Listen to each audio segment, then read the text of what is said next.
अब्दुल्ला का सोना। रेगिस्तान में एक नखलिस्तान था जहां एक अजीब आदमी अपने बेटे अब्दुल्ला के साथ रहता था। इस आदमी ने खोखले ताड़ के पेड़ में सोने का एक बड़ा बर्तन छिपा रखा था। वह आदमी बूढ़ा हो गया और जब उसे पता चला कि वह मरने वाला है तो उसने अब्दुल्ला को सही ताड़ के पेड़ को खोजने के बारे में गुप्त निर्देश दिए। अपने पिता की मृत्यु के बाद अब्दुल्ला पेड़ की तलाश में गया, लेकिन वह उसे नहीं ढूंढ पाया। वह थक कर बैठ गया और सोचने लगा कि क्या करे। अब्दुल्ला के पास एक गधा था। गधा बहुत बुद्धिमान था और उसने बूढ़े आदमी की सारी बातें सुन ली थीं। वह जानता था कि अब्दुल्ला दिन के उजाले में सोने की तलाश में बहुत मूर्खता कर रहा है। यह लुटेरों को दिख जाएगा जो सोने के लिए उसे मार देंगे। गधे ने अब्दुल्ला से कहा, चलो घर चलते हैं। अब्दुल्ला को नहीं पता था कि उसका गधा खास है। उसने आवाज सुनकर इधर-उधर देखा।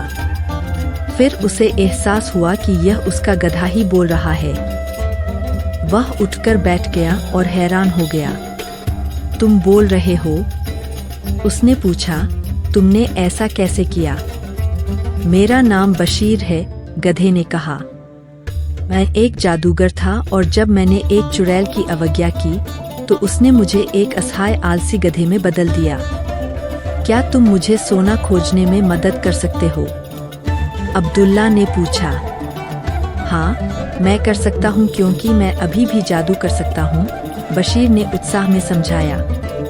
इसलिए उस रात अब्दुल्ला और उसका गधा नखलिस्तान में लौट आए। बशीर ने पेड़ों को देखा।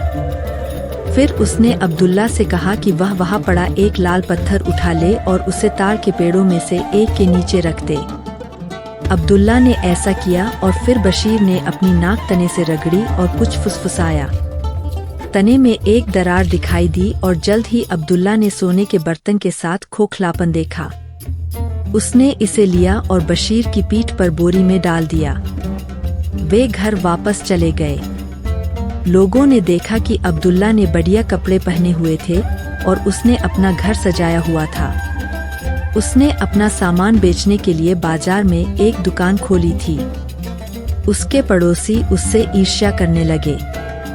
एक दिन नकाबपोश चेहरे वाले दो आदमी उसके घर में घुस आए और उसकी कुछ दौलत चुरा ली। बशीर ने उन्हें देखा और जोर से चिल्लाया।